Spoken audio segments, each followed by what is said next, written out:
Bapak, Ibu, saudara-saudara sekalian yang mulia, malam hari ini kajian kita melanjutkan tentang solat, memasuki rukun-rukun solat, dan malam hari ini membahas rukun solat yang kedua dari 14 rukun yang disebutkan di dalam kitab Fathul Mu'in ini. Oleh karena solat itu mula-mula yang bakal dihisab oleh Allah, maka kita harus faham betul tentang solat ini, saudara. Ulama bertujuan dengan ngaji bab solat ini agar supaya kekurangan demi kekurangan pada solat kita dimaklumi oleh Allah Subhanahu wa ta'ala. Analoginya kayak orang anak kecil main sepeda. Ketika dia jatuh-jatuh atau nabrak pohon kelapa, tidak akan ditertawakan, akan tetapi dimaklumi sebab masih belajar. Begitu ketika malaikat melaporkan solat kita, lalu malaikat bilang, nih orang solatnya belum benar, belum mengikuti Rasulullah Sallallahu alaihi wasallam, maka Allah bilang, catat aja ganjarannya, maklumin dia masih duduk di majelis taklim, masih belajar. Itulah pentingnya. Tapi belajarnya dia nyender, biarin, mungkin pinggangnya sakit, yang penting masih belajar. Begitu, masih belajar, ini penting. Rukun solat yang kedua adalah takbiratul ihram.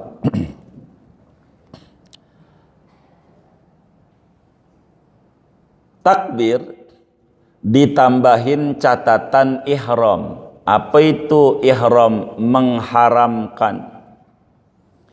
Kenapa ini takbir disebut takbir mengharamkan?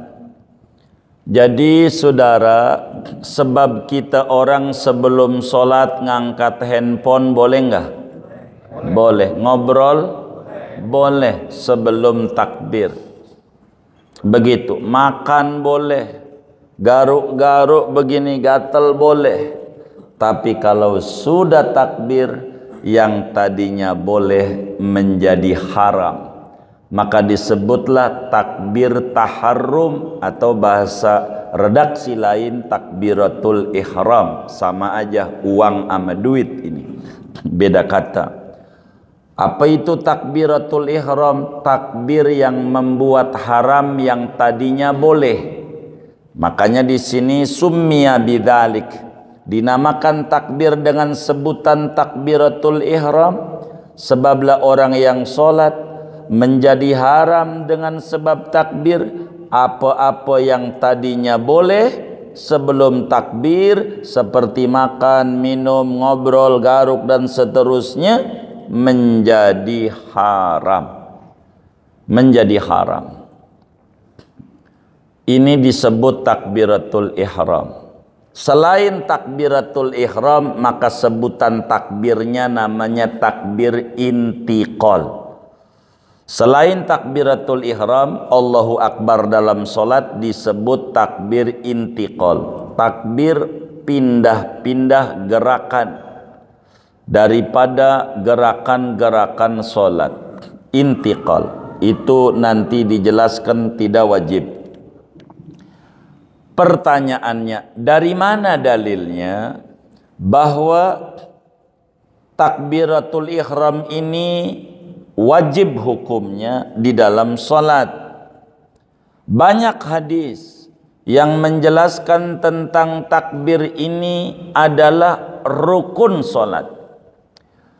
Seperti hadis yang diriwayatkan oleh Imam Abu Dawud di dalam Sunan Abu Dawudnya, juga Imam Tirmidzi di dalam Sunanut Tirmidzi-nya, juga Ibnu Majah di dalam Sunan Ibnu Majahnya, daripada sahabat Nabi Imam Ali bin Abi Thalib karramallahu wajhah wa radhiyallahu ta'ala an, Kata beliau, qala Rasulullah sallallahu alaihi wa alihi wasallam, miftahus salati at-tahur wa tahrimuhat takbiru wa tahliluhat taslimu. Kata junjungan kita Habibuna Muhammad sallallahu alaihi wasallam, pembuka solat itu berwudu. Artinya wudu syarat solat. Wa tahrimuhat takbiru, adapun yang membuat haram daripada solat yaitu takbir. Dari sini disebut takbiratul ihram atau takbir taharrum istilahnya. Wa tahliluhat taslim, yang menghalalkan membuat boleh salam. Maka di awal-awal Fathul Mu'in ketika membuat definisi solat, beliau menyatakan aqwalun wa af'alun muftatahatun bitakbir wa mukhtatamatun bitaslim bisyara'ita makhsusatin. Dalam halaman 3 Fathul Mu'in itu dijelaskan begitu. Solat adalah ucapan-ucapan pada umumnya, perbuatan-perbuatan yang mana permulaannya takbir dan penutupnya salam, tentu dengan syarat-syarat yang ditentukan, diatur. Udah kelewat syaratnya. Dan dari sabda Nabi itulah ketika Nabi menyatakan wa tahrimuhat takbir. Jadi takbir ini disebut takbir tahrim. Bahasa lainnya supaya ada redaksi fikih, takbiratul ihram. Dengan mengucapkan bahasanya adalah sega taksir gitu, daripada ahrama yuhrimu ihraman gitu. Binanya mutaaddi namanya. Sulasi Mazid bagian 1 bab 1. Tapi Fathul Mu'in mengikuti Sulasi Mazid bagian 2 bab 4 dari taharrama ya taharramu taharruman. Inilah menyebutkan takbiru taharrum, tapi maknanya sama. Takbir yang membuat haram apa-apa yang sebelum takbir boleh. Maka dalam haji ada namanya niat ihram dalam haji. Begitu juga dalam umrah. Rukun haji ada 6, rukun umrah ada 5. Niat ihram, tawaf ifadah atau wukuf Arafah, tawaf ifadah, sa'i, cukur atau gunting, dan ke-6 tartib mu'zamil arkan. Bila dalam umrah 5 rukunnya, niat ihram, tawaf, sa'i, cukur atau gunting, dan tartib jami'il arkan. Kenapa disebut niat ihram? Sama alasannya. Niat yang dengan niat itu menjadi haram apa yang tadinya boleh. Kita boleh pakai baju begini, dengan niat menjadi haram. Begitu, menjadi haram. Pakai minyak wangi boleh, dengan niat itu menjadi haram. Begitu. Itulah disebut niat ihram. Maka di dalam solat disebut takbiru taharrum, takbiratul ihram. Fathul Mu'in mengambil dalil dari Bukhari dan Muslim. Begitu. Karena memang referensi hadis untuk kita memutuskan hukum paling tidak harus 14 kitab hadis. Dari mulai Bukhari, Muslim, Abu Dawud, Tirmidzi, Nasa'i, Ibnu Majah, Muwatta Imam Malik, Sunan Ad-Darimi, Mustadrak Imam Hakim, Sahih Ibnu Hibban, Sahih Ibnu Khuzaimah, Mu'jam At-Tabarani, Sunan Al-Baihaqi, dan Musnad Ahmad bin Hanbal. Masih ada ini yang lainnya, Musnad Al-Bazzar dan seterusnya. Tapi 14 paling tidak baru bisa memproduk fikih ini, saudara. Ini intisari fikih, ini intisari dari Quran dan hadis. ibaratnya KFC. Tahu KFC? Makanan siap saji.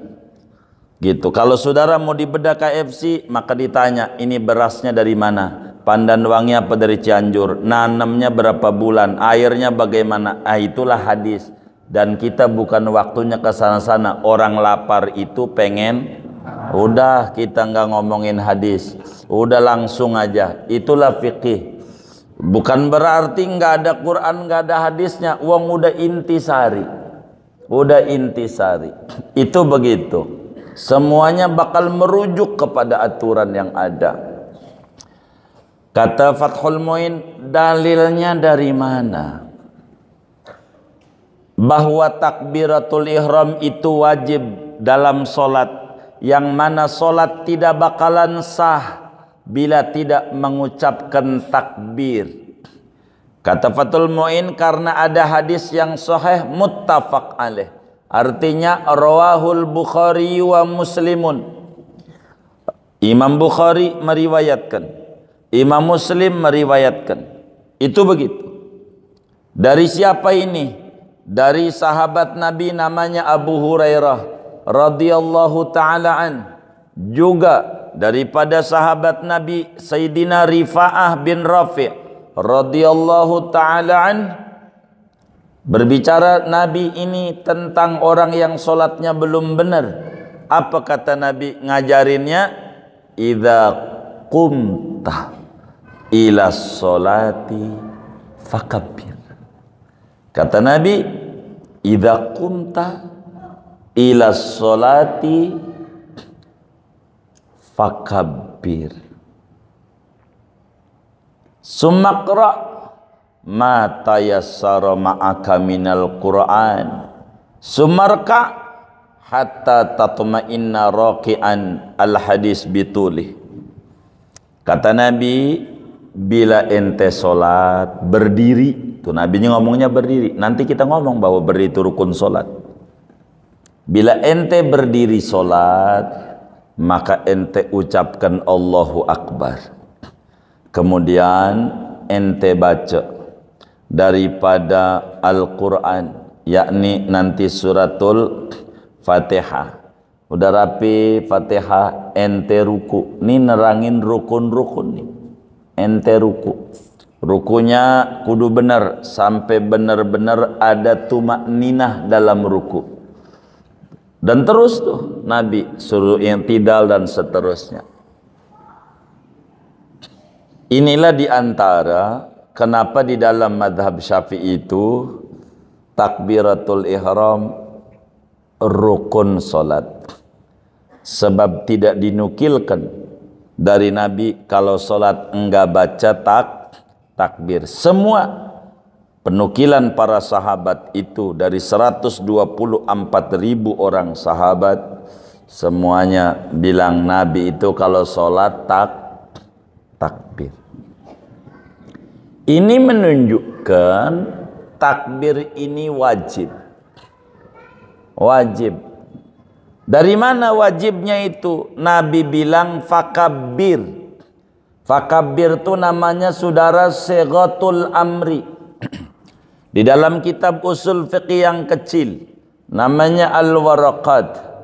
Begitu. Itu dijelaskan di sana al-amru idza tujurrida minal qarina unsurifa lil wujub. Bila ada segat amr, perintah, segat perintah itu, redaksi perintah, takbirlah kau. Itu perintah. Bila tidak ada yang memalingkan, maka maknanya wajib. Wajib. Kayak fakabbir nih, maknanya wajib.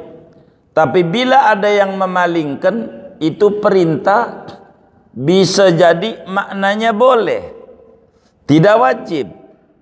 Seperti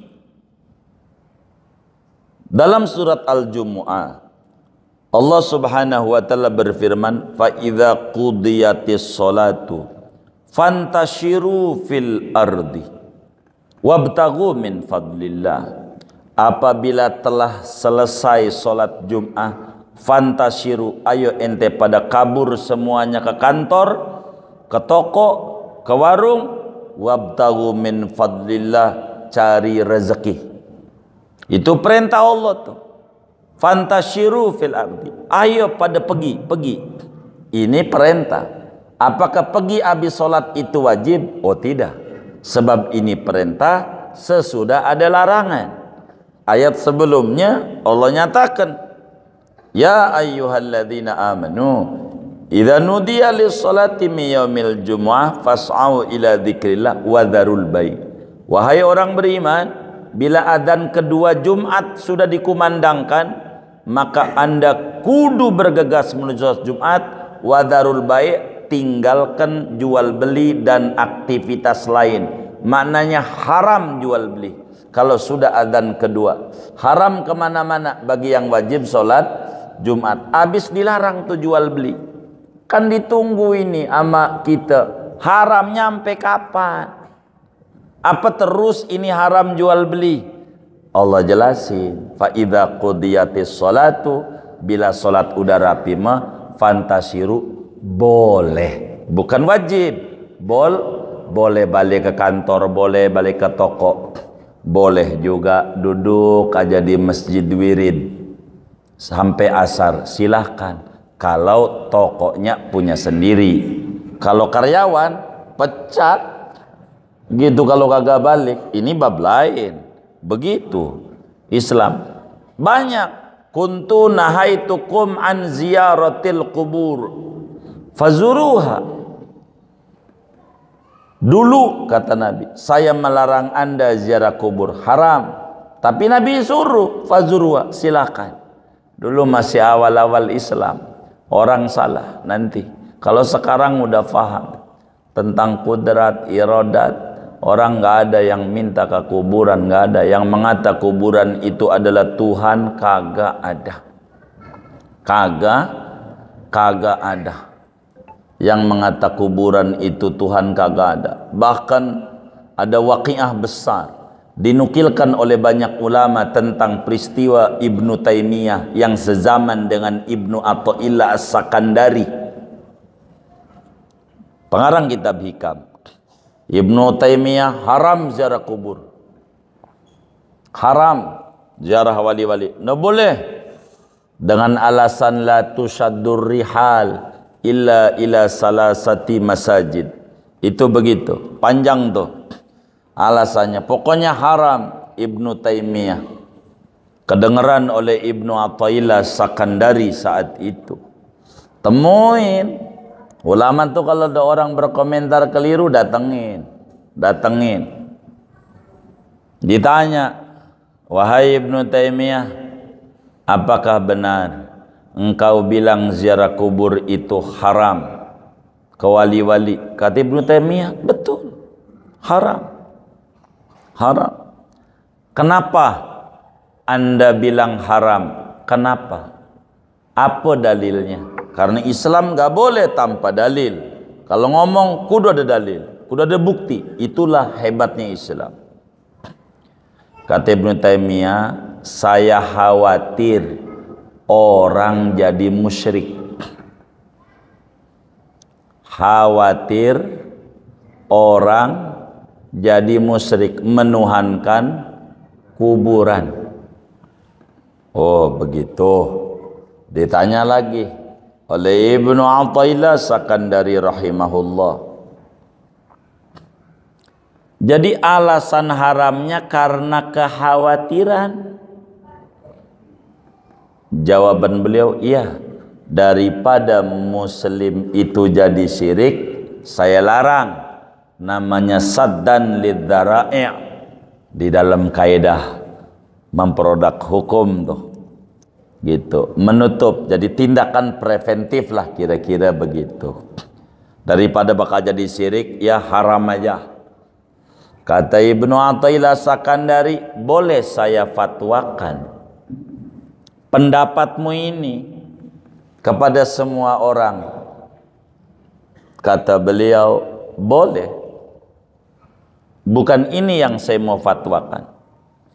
Saya bakal bilang kepada semua orang berdasarkan pendapat Anda kepada semua para bujangan yang sampai hari ini belum menikah, kata Ibnu Athaillah, saya suruh potong zakarnya.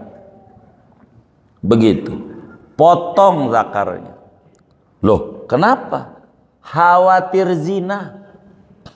Nempel aja dipakai kagak, ngeri. Begitu kata Imam Ibnu Athaillah. Begitu kan sama. Alasannya karena khawatir. Daripada nanti terjebak zina, mendingan potong. Fasakata Ibnu Taimiyah, diam aja dia. Bahkan ada riwayat kala itu Ibnu Taimiyah belum menikah, ada riwayat potong punya ente. Begitu. Ngeri. Punya bini kagak dipakai, kagak, ngeri, takut. Diam dia. Itu menunjukkan kekhawatiran itu tidak berdasar gitu. Enggak begitu. Jangan kita kemudian salah. Sampai adalah teman kami menjawab, saya lihat adalah orang di kuburan wali begini. Ente lihat dengan mata kepala ente? Iya, baik. Sebagai muslim yang benar, wajib amar ma'ruf nahi mungkar. Salahin yang salah, tapi jangan potong ajarannya. Bila ada kuku panjang, pegel dipotongin mulu, mendingan potong tangannya aja. Karena motong kuku mulu, pedikur, medikur, pegel. Duit lagi daripada begini, dari sini aja. Wis enggak bakal. Ini namanya tindakan yang salah. Kalau ada dilihat muslim salah dalam ziarah kubur wali, tegur, jangan diruntuhkan ajarannya. Tuh begitu. Jadi ulama itu enggak sembarangan. Jadi kuntu nahaitukum an ziyaratul kubur. Dulu saya larang, fazuruha, perintah. Karena an-nahyu al-amru ba'dan nahyi yadullu alal jawaz wal ibahah. Bila ada perintah datangnya sesudah larangan, itu menunjukkan kebolehan. Begitu. Di sini Nabi bilang, "Idza qumta ila sholati fakabbir." Bila Anda sholat, bacalah Allahu Akbar. Ini perintah. Nah, perintah di sini ini maknanya wajib. Sehingga i'lam dalam madzhab Syafi'i anna takbira tajibus sholatu bihi. Ketahuilah bahwa takbir itu sholat wajib dengan mengucapkan Allahu Akbar. Falidala tasihus sholatu biduni. Karena itu sholat tidak sah tanpa adanya takbir. Karena itu dalam fikih Syafi'i, mau Fathul Wahhab, mau Iqna, mau apa aja dah, Minhajul Talibin dan seterusnya, itu mesti ada kalimat takbiratul ihram. Begitu saudara. Pertanyaan lanjutannya, kenapa takbir ini menjadi permulaan sholat? Ini namanya disebut elat ghaiyah, bukan elat hukmiyah. Elat hukmiyah sudah Nabi begitu. Itu udah titik. Cuman kalau kita bilang Nabi, akal tuh masih terus jalan. Islam tuh dibantu oleh akal. Namanya elat ghaiyah. Meskilah tusbitul hukma.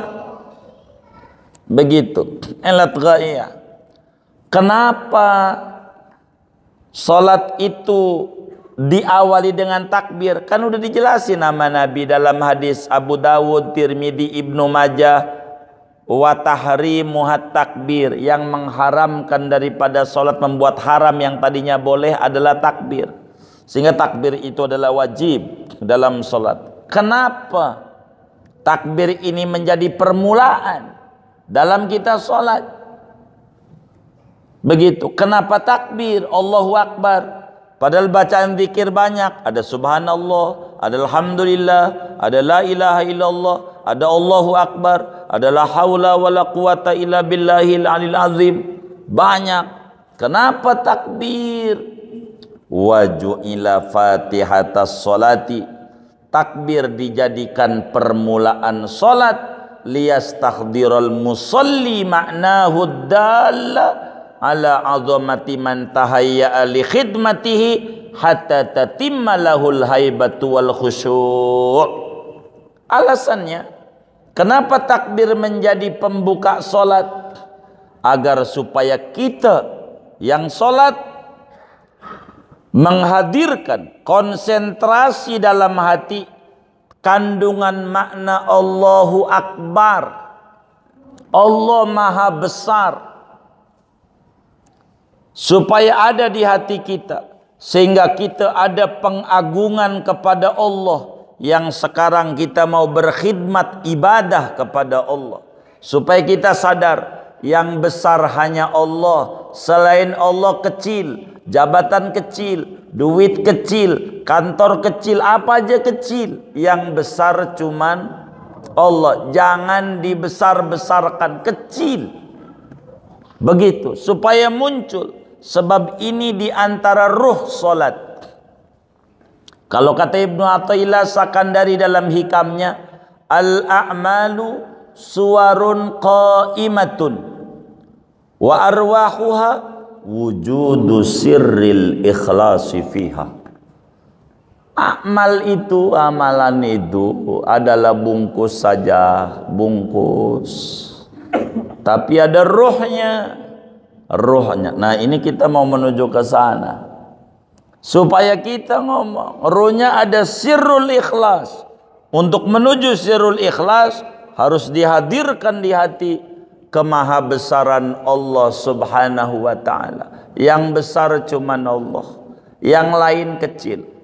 Maka suka orang bilang, bila menghadapi satu masalah, katakan, kau masalah kecil, yang besar hanya Allah. Ada Allah. Ini nih, hadirkan di dalam hati. Hadirkan dalam hati. Balik kepada Allah. Enggak bakalan orang yang rambutnya gondrong, lalu dia musuhan nama tukang cukur, yakini enggak bakalan rapi, malah tambah acak-acakan dan tambah gondrong. Orang yang hidupnya mengalami banyak problem kehidupan, makin jauh dengan Allah, yakini bukan tambah rapi problem itu, malah tambah acak-acakan. Jangan banyak menyalahkan Allah. Kenapa gua hidup kalau gua banyak masalah kayak begini? La innama aujadaka rabbuka liyus'idak. Tuhan hadirkan kau di jagat raya ini agar kau bahagia. Kenapa akalmu enggak kau gunakan? Akalmu itu begitu.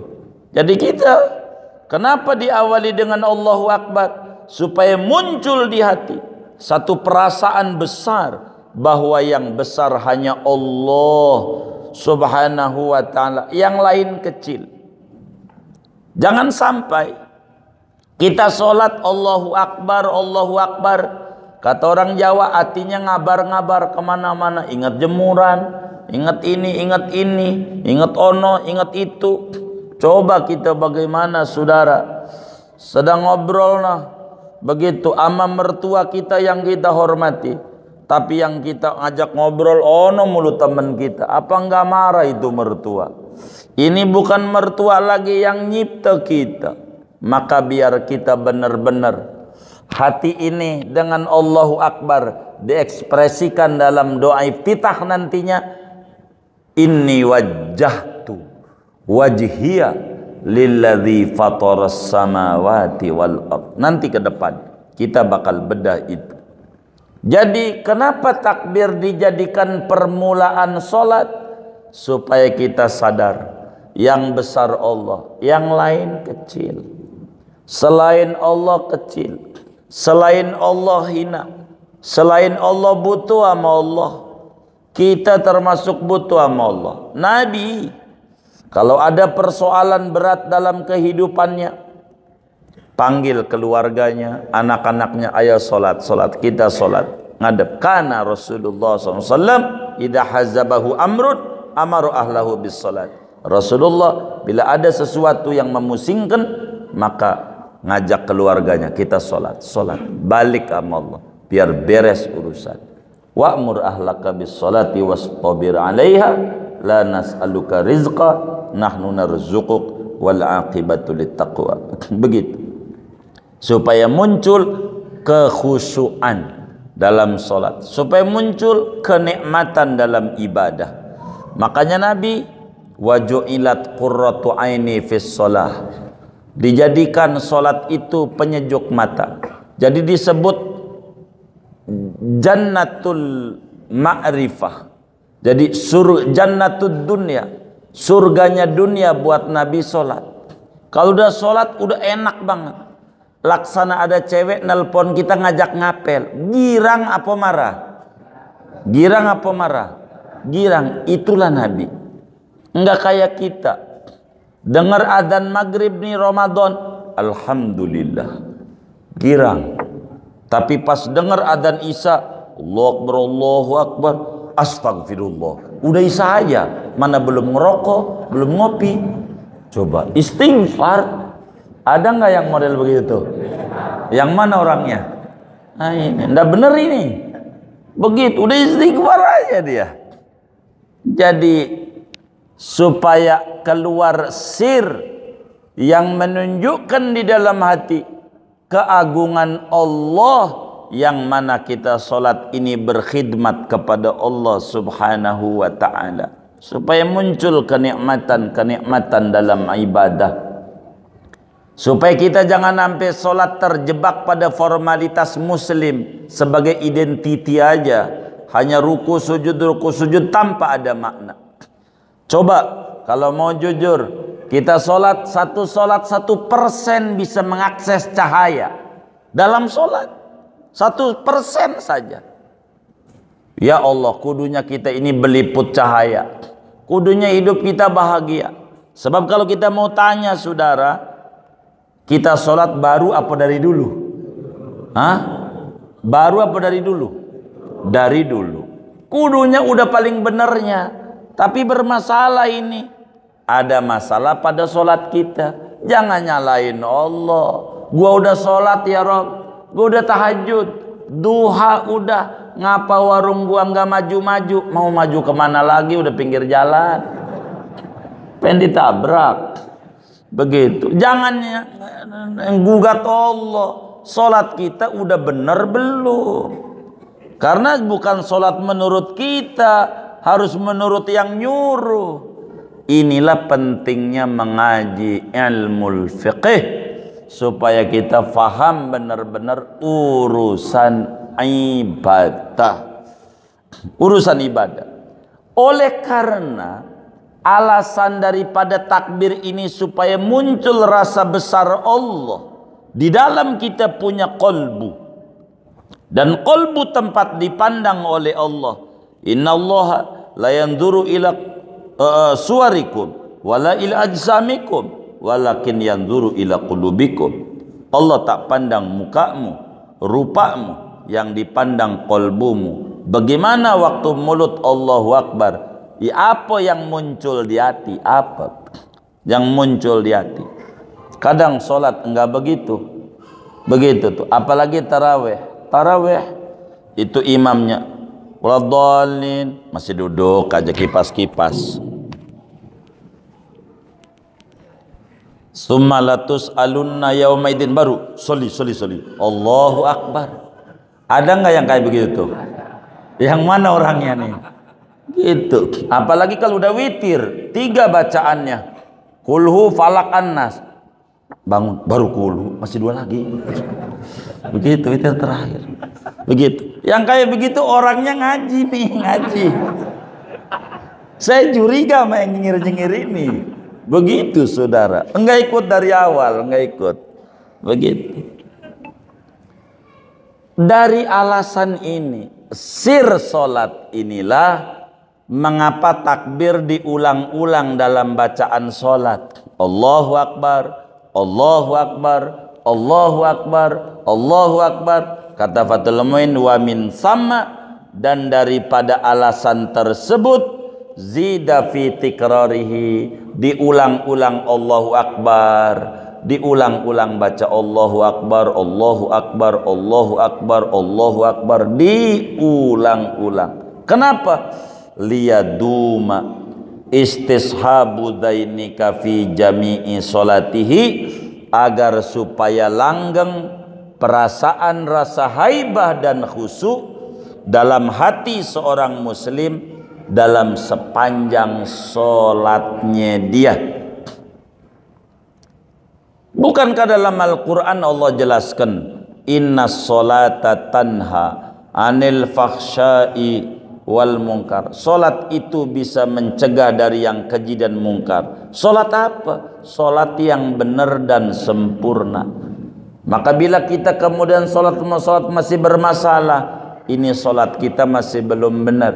Aqimis solata li dzikri, dirikan solat untuk ingat Allah. Ala bi dzikrillah tatmainnul qulub, dengan ingat Allah hati tenteram. Dirikan solat biar hidup penuh dengan ketenteraman. Kalau kita masih belum tenteram jiwa kita, bermasalah pada ibadah kita. Inilah kenapa takbir diulang-ulang di dalam kita punya ibadah, supaya muncul kesadaran dalam jiwa dan hati sanubari seorang muslim akan kemahabesaran Allah, sehingga kita ada khusyuk, ada takut sama Allah di dalam kita punya ibadah. Pelan-pelan saudara menuju ke sana, supaya muncul kayak begitu. Mulai sekarang belilah buku praktek solat yang dijual di pasar-pasar yang ada terjemahannya, biar kita mengerti terjemahan daripada bacaan-bacaan solat. Atau ikuti ngaji ini rada lama gitu, nggak tahu ini kelarnya kapan, ini rukun solat ini baru 2 nih, begitu saya nggak paham. Begitu, biar buru-buru beli aja di pasar. Begitu. Arti-arti itu jangan kayak burung beo. Beo tuh la ilaha illallah. Sampai di rumah kiai itu beo bisa baca la ilallah 400 kali setiap ada tamu datang. La ilaha illallah. Itu kalah yang di Masjid At-Tawab, belum tentu sehari dapat 400 sama beo. Asal ada orang aja la ilaha illallah, tapi waktu mati bunyinya mati. Kenapa? Enggak tahu artinya. Jangan sampai bacaan solat yang kita baca sampai detik ini belum paham apa ini nih. Begitu, kurang bermakna, kurang. Maqrunan bihi aibit takbiri an-niyatu. Kemudian takbir ini saudara ada syarat-syarat wajibnya, ada sunnah-sunnahnya. Setidak-tidaknya syarat wajib takbir bisa ada 7 dan sunnahnya banyak. Kayaknya nggak cukup takut kesubuhan doang malam hari ini. Saya mau tutup sampai makrunan bihi aibit takbirin niyatu. Ini diantara wajib-wajib atau syarat-syarat takbiratul ihram supaya takbirnya sah. Beliau sampaikan kudu bareng dengan niat. Niatnya kudu bareng dengan takbir. Ini nanti kita bedahnya, jangan malam hari ini kepanjangan. Dari mana dalilnya muqaranah? Kita kudu bareng ini dari mana dalilnya? Yang kedua, muqaranah di sini muqaranah hakikiyah apa muqaranah urfiyah? Begitu. Apakah istiqdar hakiki, istiqdar urfi? Kelamaan. Malam ini kalau kita bedah ngaji, saya mau tanya, kira-kira Jumat depan menurut saudara kalau kiamat setuju enggak? Enggak, iya baik. Kalau setuju kiamat saya selesaikan malam ini sebelum kiamat. Karena belum, ya ntar dikit-dikit. Segini aja dulu sebelum nanti ada tanya jawab, mumpung saya ingat, kadang lupa saya. 2 minggu akan datang di At-Tawab kan minggu besok di Al-Madinah. nanti dari Al-Madinah ke At-Tawab, saya minta ridho, minta izin, udah bisik-bisik sama pengurusnya, saya tidak bisa hadir. Dari melihat jadwal yang ada yang udah lama, nampaknya saya tidak bisa untuk hadir taklim pada malam Sabtu 2 minggu akan datang. Tadi barusan dibisiki oleh Taufik, saya harus ada di Minangkabau. Jadi malam Sabtu udah di Minangkabau. Kata kita, ya kalau mau dijemput tamu Sasardi boleh. Begitu. Jadi waktunya sempit, kayaknya 2 minggu akan datang.